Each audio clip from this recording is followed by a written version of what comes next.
All welcome to KKS kitchen. இன்னைக்கு நம்ம பார்க்க போகிறது என்னன்னா, ஒரு சீசனல் ஃப்ரூட் பார்த்துருப்பீங்க தம்ப்நெயில்ல. ஆமாம், மேங்கோ, அதாவது மாம்பழத்தை வச்சு எப்படி மேங்கோ ஜூஸ் பண்ணுறது. இப்போது நம்ம கடையில் மேங்கோ ஜூஸ் குடிப்போம், லைக் மில்க் ஷேக் இல்லாமல் மேங்கோ ஜூஸாக. அதை எப்படி நம்ம வீட்டில் பண்ணி ஸ்டோர் பண்ணி வச்சுக்கலாம். இப்போ நமக்கு மேங்கோ சீசன், இதை நம்ம பெஸ்ட்டாக யூட்டிலைஸ் பண்ணி இந்த மேங்கோ ஜூஸை எப்படி வீட்டிலே ப்ரிப்பேர் பண்ணுறதுன்றதை காட்ட போகிறேன். வாங்க இப்போ போகலாம்.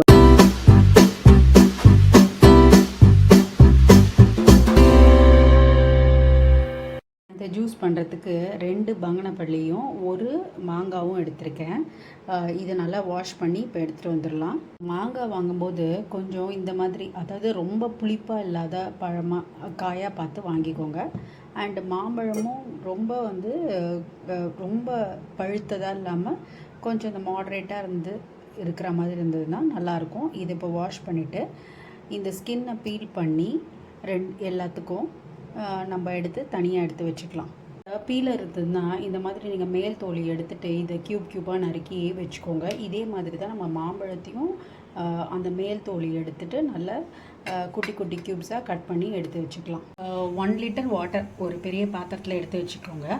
இது நம்ம நல்லா கொதிக்க விடணும். அதனால் நல்லா ட்ரிங்கிங் வாட்டர், அதாவது நம்ம குடிக்கிற தண்ணியே எடுத்து யூஸ் பண்ணுறது பெட்டர். ஏன்னா அந்த தண்ணியை நம்ம வேஸ்ட் பண்ண மாட்டோம். இந்த கொதிச்சுட்டு இருக்கும்போது ஒரு 2 ஏலக்காய், ரொம்ப சின்னதாக இருக்கிறதுனால நான் சின்னதாக 4 போட்டிருக்கேன்.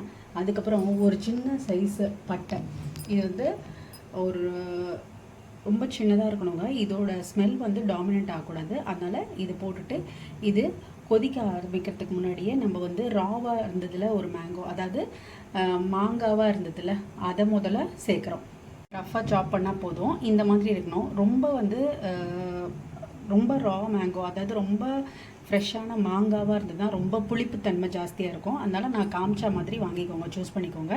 இது கொஞ்சம் கொதிக்க ஆரம்பித்தோன்னா நம்ம பழங்களை போடலாம். அதாவது 2 பழம் நம்ம நறுக்கி வச்சுருக்கோம், தோலை எடுத்துட்டு அதை அதுக்கப்புறம் போடணும். இப்போது நான் எடுத்திருக்கிற அளவு பார்த்திங்கன்னா 2 மாம்பழம் அப்புறம் 1 மாங்காய். ஸோ இந்த குவான்டிட்டிக்கு ஒரு 1/4 கிலோ சர்க்கரை வேணும். அதாவது நம்மளோட 2.25 டம்ளர் சர்க்கரை கண்டிப்பாக வேணுங்க. இது சர்க்கரையை நம்ம போடணும். இது தவிர நம்ம ஜூஸ் கொடுக்கும்போது வேணும்னா நீங்கள் கலந்துக்கலாம். பட் 2.5 டம்ளர் சர்க்கரை மஸ்ட்டுங்க. இப்போ பாருங்கள், இது நல்லா கொதிக்குது. நான் அந்த ரா மேங்கோஸை ஃபஸ்ட்டு ஆட் பண்ணிட்டேன். இப்போ அந்த பழங்களை நான் இதில் போட்டுடுறேன். நான் ரஃபாக தாங்க சாப் பண்ணியிருக்கேன். எப்படி இருந்தாலும் நம்ம மிக்சியில் போட்டு இதை இது பண்ண போகிறோம். நான் இதை ஃபுல்லாத்தையும் இதில் ஆட் பண்ணிடுறேன். அந்த பழத்தையும் ஆட் பண்ணிட்டேன். 1/4 கிலோ சர்க்கரை நான் எடுத்து வச்சுருக்கேன். இப்போ இதை இதில் ஆட் பண்ணி விட்டுடலாம். ஏன்னா இது நல்லா கொதி வந்த உடனே நம்ம உடனே ஆஃப் பண்ணிடணும். நம்ம எப்படி குலாப் ஜாமுனுக்கெலாம் சிரப் இது பண்ணும்போது பண்ணுவோம் அந்த மாதிரி. ஸோ இது ஜஸ்ட்டு இது மெல்ட் ஆகி நல்ல ஒரு கொதி வந்தோடனே நீங்கள் ஆஃப் பண்ணிடலாம். நான் அதை உங்களுக்கு காட்டுறேன். தளத்தலன்னு கொதிக்கணும். இந்த டைமில் நீங்கள் கேஸ் ஆஃப் பண்ணிடலாம். ஆஃப் பண்ணிவிட்டு இது நல்லா கூல் ஆகணுங்க. இந்த இது கூல் ஆகணும்னு நான் சொல்கிறேன். இப்போ பாருங்கள், சர்க்கரைலாம் கரைஞ்சிருக்கும். ஸோ இந்த இது நல்லா கூல் ஆகட்டும். அதுக்கப்புறம் எப்படி அரைச்சி நான் அதை ஸ்டோர் பண்ணணும்னு சொல்லித்தரேன். நல்லா ஆறிடுச்சு. நம்ம என்ன பண்ணுறோம், இந்த மாம்பழத்தை இதை தனியாக எடுத்து ஒரு நம்ம மிக்சி ஜாரில் போட்டு இந்த பல்ப்பை நல்லா பேஸ்ட்டாக அரைச்சிக்க போகிறோம். ஆறுனதாக இருக்கணும். கொஞ்சம் வெயிட் பண்ணுங்கள், சுட பண்ணாதீங்க. ஏன்னா நீங்கள் மிக்சி இது பண்ணும்போது ரன் பண்ணும்போது அது அப்படியே தெறிக்கும். அதனால் இது நல்லா கூலாகிறது பெட்டர். பல்ப்பெல்லாம் எடுத்துகிட்டு ஒரு வாட்டி ஃபில்டர் பண்ணிவிடுவேன். ஏன்னா அந்த போட்ட ஏலக்காய் பட்டை தனியாக வரணும். ஸோ இந்த தண்ணி தனியாக இருக்கட்டும். இதுவும் அப்படியே கூலாக தான் இருக்கும். ஸோ இது தனியாக இருக்கட்டும். இது ஏன் நம்ம வைக்கிறோம்னா, இதில் நம்ம சுகர் ஆட் பண்ணியிருக்கோம். ஸோ அந்த பல்ப்பை அரைச்சிட்டு திருப்பி இதில் கலந்துட்டு இன்னொரு வாட்டி ஃபில்டர் பண்ணுவோம். இப்போ நான் நல்லா அரைச்சிட்டேன். அந்த தண்ணியிலையும், அதாவது நம்ம அந்த சுகர் சிரப் இருந்ததில் அதில் போட்டு கலந்தாச்சு. இதை இப்போ நம்ம நல்லா வடிகட்டணும். ஃபில்டர் பண்ணி இந்த மாதிரி தெரியுதுல, இந்த பல்ப்பெல்லாம் கூட நம்ம எடுத்துடணும். ஸோ உங்களுக்கு ஒன்லி அந்த ஜூஸ் மட்டும்தான் நமக்கு ஃபில்டர் ஆகி கிடைக்கும். இதை இப்போ ஃபில்டர் பண்ணிடலாம். நீங்கள் பண்ணும்போது ரொம்ப ஜாகிரதை. இதில் தண்ணி படாத ஒரு புதுசாக ஒரு கரண்டியோ இல்லை ஒரு டம்ளரோ எடுத்து நீங்கள் ஃபில்டர் பண்ண யூஸ் பண்ணிக்கோங்க. இந்த ஷார்ட்டு காட்டணுன்றதுக்காக இது பண்ணுறேன். இந்த மாதிரி நீங்கள் ஃபில்டர் பண்ணும்போது இதை வந்து நீங்கள் மேலே வந்து ஒரு கரண்டியால் பண்ணிகிட்டே வந்தீங்கன்னா அந்த ரியல் ஜூஸ் மட்டும்தான் வரும், பல்பெல்லாம் இதிலே தங்கிடும். அதுக்கப்புறம் நம்ம கடைசியாக ஒரு வாட்டி ஃபில்டர் பண்ணிக்கலாம். இப்போது ரியல் எக்ஸ்ட்ராக்ட் ஜூஸ் இது தான். இதை வந்து நீங்கள் ஃபில்டர் பண்ணதுக்கப்புறம் தான் இந்த மாதிரி கிடைக்கும்.